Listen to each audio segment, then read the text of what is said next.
Hi, welcome to the Gemara on Chafev Amud Aleph. We're starting immediately following the Mishnah. Bnei ha'ir shemachru chava shel ir. Am Rabba bar Chana, am Rabbi Yochanan. Zu divrei Rabbi Menachem bar Yossi stimta. These are the words of Rabbi Menachem bar Yossi said stam, meaning it's unattributed. We don't have his name in the Mishnah. Aval chachamim amrim harachov ein bo mishum kedusha. They say that the street has no holiness in it, and so wouldn't even belong on the list in our Mishnah. Rabbi Menachem bar Yossi my time. What's the reasoning of Rabbi Menachem bar Yossi? Why does he think that this has holiness? Because the nation prays there on fast days, spontaneous fast days to pray for rain, and ma'amadot, these prayer gatherings that correspond to Kohanim going up to the Beit HaMikdash. For Rabbanan and the rabbis, what's their reasoning for excluding it from the list of holy places? Hahua kreba alma. This is just casual or just occasional. It's not a set thing. It's not actually a place of prayer. It's just once in a while people pray there. Beit HaKnesset lochin teva. Another quote from the Mishnah. Amar Rabbi Shmuel bar Nachmani, Amar Rabbi Yonatan, Lo shanu ela Beit HaKnesset shel kfarim.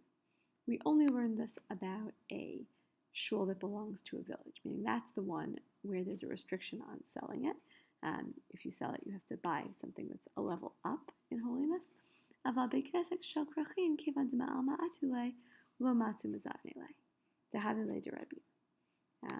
a shul that is in a city, or is in cities, since people come to it from all over the world, atu is to come, lo matu mizavnele, you're not allowed, you can't sell it, because it belongs to the multitudes, or it belongs to the many. And we'll look at Rashi here. Beit Knesset shel krachin, or aval shel krachin, havul hu batei knesiot rabim v'hakol ba'alehen. These are shuls that belong to the multitudes, and everyone's their owner. Ve'ein bnei ha'ir levadam ba'alim lahem. And it's not the case that the people of that city, of just that city, are the owners of the Beit Knesset. So if you have a shul, for example, in a big city like Chicago, and the shul's in downtown Chicago, people come from all over the world to that shul. And you can't say that it simply belongs to the people of Chicago, such that they could decide to sell it or not sell it as they see fit.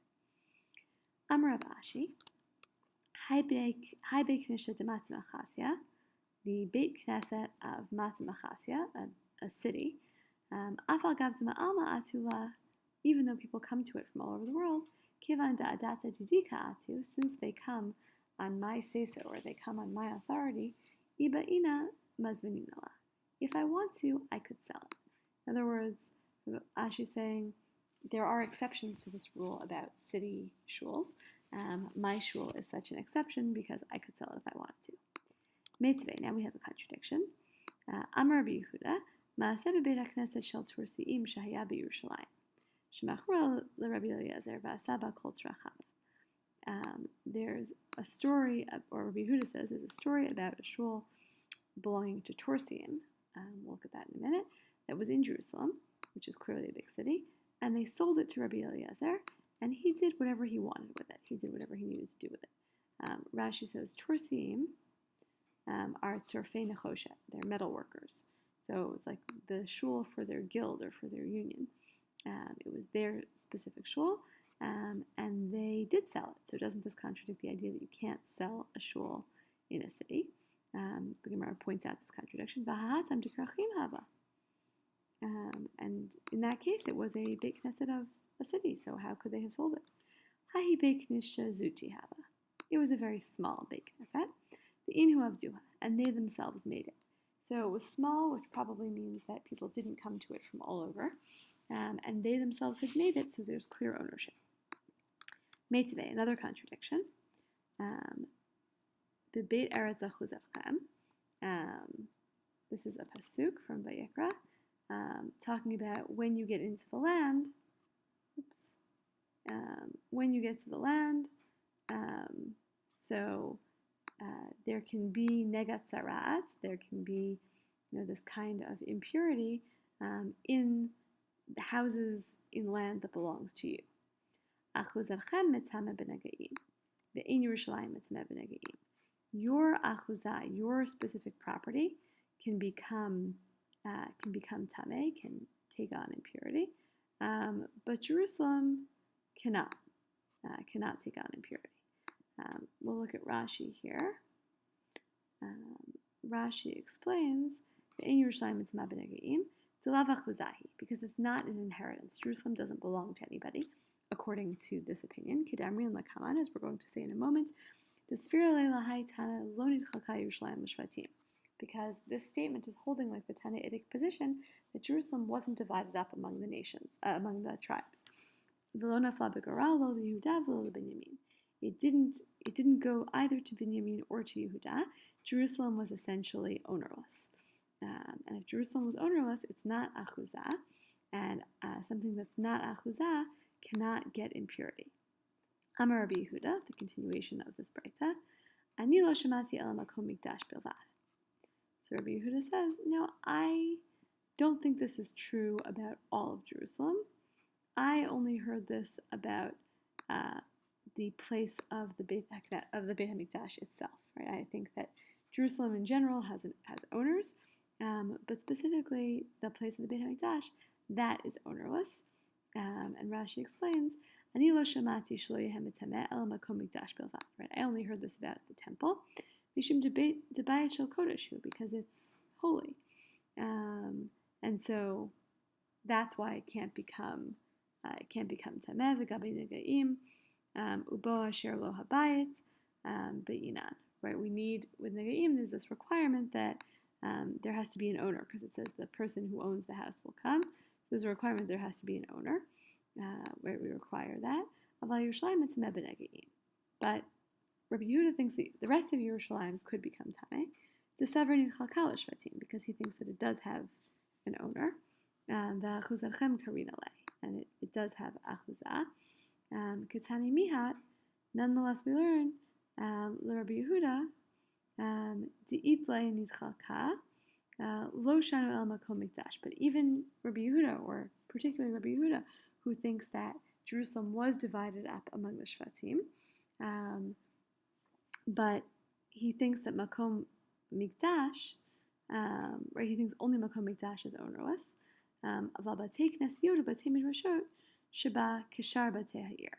And this means, if Yehuda is saying, well, the only place, the Gemara is about to explain this, but now Rashi is explaining it. If the only place in Jerusalem, according to Rabbi Yehuda, that is ownerless is the Beit HaMikdash, that means that all the other shuls and Batei Midrash have an owner. The Afal Gav de Shel Krachu, even though they are in a city. So it's a little bit convoluted, but the idea is that Rabbi Yehuda is disagreeing and saying, no, shuls, Batei Midrash, whatever, that are in a big city, even in the city of Jerusalem, do have an owner. It's only the Beit HaMikdash that is ownerless, but the rest of the city has an owner. And so this would be a contradiction to the idea that all city shuls cannot be sold. So now let's see the Gemara explain this. So this must mean, right, the implication of Rabbi Yehuda's position in the Braita is that shuls and Batei Midrash can become tameh, and the implication of them becoming tameh is that if they're subject to the laws of tzarat, then they must have ownership, and if they have ownership, they could be sold, and that contradicts the idea that shuls in cities cannot be sold. Amai, why would this be the case that they could be sold? Hadikrachin habu, they belong to the cities. Again, just explaining the contradiction. Ema, I'll say, so now we're going to try to solve the contradiction. Am Rabbi Yehuda, Ani lo shamati el makom mikudash bilvad. I only heard this about a holy place. In other words, it's not that Rabbi Yehuda is limiting it to just the Beit HaMikdash. He's limiting it to just a holy place, which would include a Beit Midrash and a Beit Knesset. And then we would say, well, that means that in fact shuls in Yerushalayim are ownerless. And if shuls in Yerushalayim are ownerless, then they can't be sold. And that actually fits in well with the idea that you can't sell the Beit Knesset in a shul. In a city. But my miflageh, what are they disagreeing about? Meaning, it's a slight tangent, but we want to now know what the two people in the Braita disagree about, the Tanakama versus Rabbi Yehuda. So, about what are they disagreeing? Tanna Kama Savar, Lo Nidchaka Yerushalayim L'Shvatim. The Tanna Kama thinks that Jerusalem was not divided among the Shvatim, as we saw mentioned in Rashi. Rabbi Yehuda Savar, Nidchaka Yerushalayim L'Shvatim. And Rabbi Yehuda thinks, no, Jerusalem was divided among the Shvatim. Ubeplukta Dahani Tanai. And they're disagreeing about this issue, which was also disagreed upon by these Tanaim, the Tanya, as we learned in the Breitza. Ma haya b'chalko shel Yehuda? What was in the chelik of Yehuda? What was in Yehuda's portion? Har habayit, halishkot, v'hazarot. The Har habayit itself. We'll talk about that in a second. And the lishkot, kind of the rooms or the offices, and the azarot, the courtyards. Rashi explains Har habayit b'knisato mitzad hamizrach. So it was the entrance on the eastern side. Kol ma sheyesham panui karui Har habayit. All the open space was called just Har habayit she'ein la shem acher, because it has no other name, right? If it's open space on Har habayit, there's no building. We just call it Har habayit. And the azarot, Rashi explains Shloshtan. There are 3 azarot, there are 3 courtyards. Ezrat Nashim, the space for the women, Ezrat Yisrael, and the space for Yisrael. Hena Charetz Ra'amash Yisrael Rishayin L'Kanes Lifnim Min Hashar, so that's the space where the Yisrael non-Kohanim are allowed to go. V'achreihem Latzad Ma'arav, and then on the western side, Ezrat Kohanim. There's a space for the Kohanim. That's also 11 Amah Shabin Drisat Reglei Yisrael and Mizbeach HaChitzon. So that's a third space. Those are the 3 azarot that exist. Going back, so that's in the chelik of Yehuda. Umahya v'chalko shel Binyamin, and what was in the chelik of Binyamin? Ulam v'hechal u'beit kodshei hakodshim. The kind of antechamber and the sanctuary and the kodesh hakodoshim. Those were the parts that were in the chelik of Binyamin. V'rutzuah hayta yotzet michalko shel Yehuda, oops, v'nichneset b'chalko shel Binyamin. Let's switch the view back. And there was a strip that went out from the chelik of Yehuda, from the portion of Yehuda, and went into the chelik of Binyamin. So in other words, instead of being 2 perfectly shaped pieces, there was like a little strip that stuck out from the chelik of Yehuda into the chelik of Binyamin. Uba mizbeach banui, and that's where the mizbeach was built. V'haya Binyamin hatzadik mitzta'er aleha b'chol yom l'bo'ah, and Binyamin, the righteous one, was upset about this every day because he wanted to sort of swallow it up. Shnei Amar, chofef alav kol hayom. As it says in the pasuk about Binyamin, this is not a literal translation, but chofef alav kol hayom, that all day long Binyamin was agonizing over it or upset about it. Meaning Binyamin, who was so righteous, was really always upset that he didn't have the mizbeach in his property. And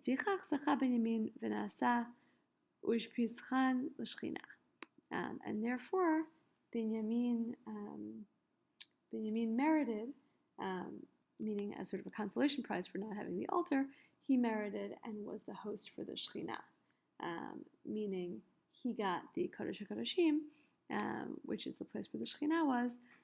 That was his consolation prize for not getting the Mizbeach. Let's just put all this in red, because that is all the Breitza. The high Tanis of our Lo Nidchaka Yerushalayim L'Shvatim. And here's the Tannaitic position that shows that believes that Jerusalem was not divided among the Shvatim. The Tanya, as we learned in the Breitza, Ein maskirim batim b'Yerushalayim mipnei she'inan shelahen. You can't rent out rooms in Jerusalem because they're not actually yours. There's no actual ownership. Rabbi Eliezer Omer, af lo mitot, not even beds. You can't even rent a bed in Jerusalem. You can't charge for it. Lefichach arot kodshim ba'alei ushpizin notli notan bizroa. And therefore, I'm going to translate literally and then explain. Therefore, the skins of sacrifices, the hosts would seize them by force. In other words, if you were, a property owner in Jerusalem, you couldn't actually charge anyone to stay in your inn, stay in your hotel. And so when people came to offer sacrifices in Jerusalem, the hosts, the innkeepers, were allowed to just sort of steal the skins, right, the hides, which were valuable, of those offerings. So this way they sort of got compensated, but they couldn't actually ask for payment because the space didn't actually belong to them. That breita represents the position that Jerusalem was not divided among the tribes, and so no one has actual ownership of the property.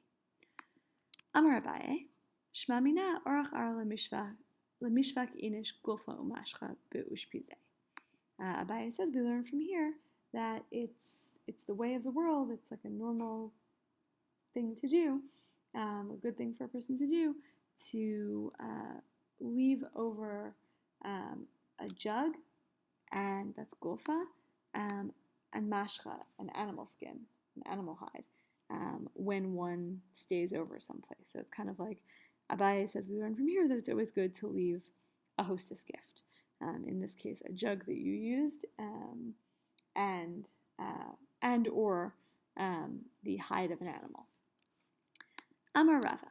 Rava says, Rava's now returning to discussion of the Mishnah. Lo shanu ela shelo machru shivatu beha'ir b'ma'amad anshe ha'ir. We learn this only when the 7 city trustees didn't sell it at a meeting of all the people of the city. Meaning the idea that you can't sell a Beit Knesset only applies if people try to do it sort of on their own.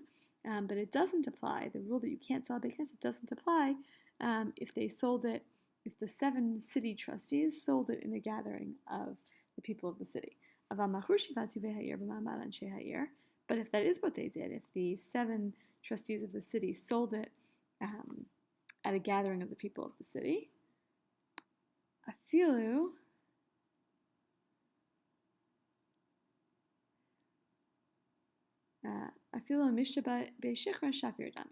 then you can even use that money to drink beer. In other words, then there's no restrictions at all on the money because you sold it in this especially acceptable way. Ravina havele hahutila de Beiknishta. Ravina had the ruins, or had ruins of a shul. He owned like the ruins of a shul. Atala kamed Rav Ashi, and he came before Rav Ashi. Amarle, and he said to him, Mahu Mizra, can I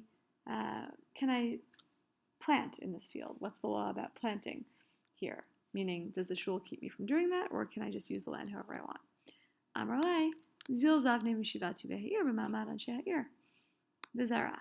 And he said to him, go sell it, or go buy it from the 7 trustees of the city in a gathering of all the people of the city, and then you'll be able to plant. So, supporting that ruling. Rami bar Abba Havaka Bane Beit Knesset. Rami bar Abba was building a Beit Knesset. Havahahi Knesset Atika. And he had an old shul. So he's building a new shul, but he has an old shul.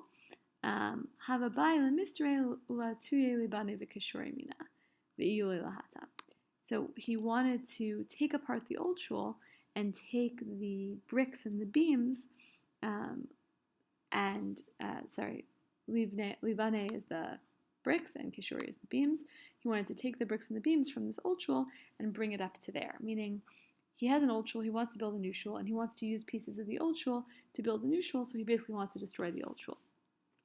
Yati v'kami ba'ilei had Rav Chisda.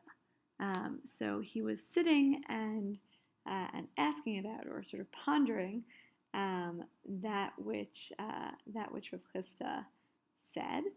To Amar Rav Chisda, because Rav Chisda said, Lo listor Beit Knesset ad zebane Beit Knesset achrite. You can't take apart, you can't destroy one shul until you've built a new shul. So he wants to know, like, how does that apply in the case where he wants to use the materials from the old shul to build a new shul? Hata mishum pshiyuta. In that case, it's because of negligence. Meaning, maybe Rav Chisda only says this because you might kind of forget to or neglect to build the new shul, and then you'll leave the community without a shul. Ki hai gavna mai, but in this case, what's the ruling? Again, he's wondering about his own situation. Atzla kamei Rav Papa va'asirle. He came before Rav Papa, and Rav Papa forbade it. Lakamei Rav Huna va'asirle, and he came before Rav Huna, who also forbade it. So, no, you can't take apart an old shul to build a new shul. Amar Rava, hai bnei knisha chalufa v'zvuna share uguro mashkuna asur. So Rava says, this shul, meaning the case in the Mishnah again, you can exchange it for something else, like a barter system, or sell it, meaning sell it for money. Those things are okay, but you can't rent it or mortgage it. That's not allowed at all. My taima, what's the reason? B'kedusha takai, because it stays in its kedusha, meaning if you simply rent it or mortgage it, it keeps its kedusha, and it doesn't move the kedusha. Rashi explains, chilufe v'zvune chalak kedushata al hachiluf o al hadamin. There's like a technical piece that happens here when you pay money for a shul or you exchange it for another item. The kedusha moves from the shul to this new item or to the money. V'hu yatsa min hakdusha lehishtamesh bo, and the shul itself leaves the state of kedusha and is then able to be used. But the idea is that when you rent it or mortgage it, that transfer of kedusha doesn't happen, and so it's not going to work. We don't allow you to do that. Let's find the piece of Gemara again. Okay. Libane nami chalufinu v'zvuninu shari. The bricks, also you can trade them or sell them. Uzufinu asur, but you can't lend them. Again, presumably some issue of kedusha. These words are about an old shul, meaning bricks from a shul that actually exists, but for a new shul, there's no issue. Rashi explains,